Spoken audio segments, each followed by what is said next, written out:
And a number of family farms in the heartland are on the verge of bankruptcy amid President Trump's trade war. They banked their future on soybeans, but now their number one customer, China, refuses to buy American.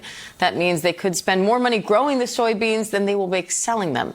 ABC's Matt Rivers has that story. A growing crisis in the heartland. Family farms on the verge of bankruptcy amid President Trump's trade war. Farmers wondering what happened to promises like these. I will remain the champion of American farmers. Our farmers are going to have a field day right now. So to our farmers, have a lot of fun. I won 80%, 85% of the farmers, and I love them, and I'm never going to do anything to hurt our farmers.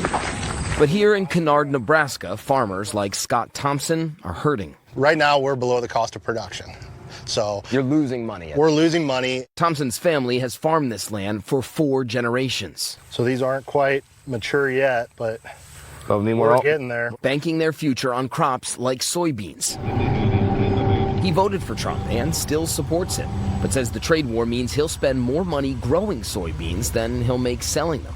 So these are some of the first soybeans harvested this season in Nebraska, but the market for this year's soybeans is going to look very different than years past. And that's because China, the American soybean farmers' #1 customer, now refuses to buy American. It's pretty much China. China has not bought a single export cargo of beans so far this year, which is not very typical. And that's happening because of the trade war.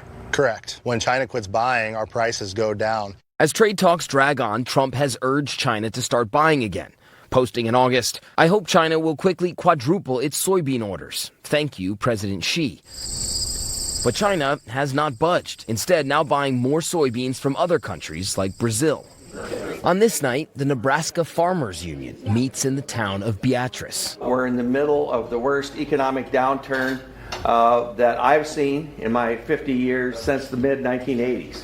Lynn Gerber telling me Trump has let this community down. We voted because he was going to help the farmers, and now it's just hurting us like crazy. Just days ago, the president acknowledging that hurt, suggesting farmers may soon get relief. We're going to make sure that our farmers are in great shape. But Agriculture Secretary Brooke Rollins says they're not ready to announce a plan yet.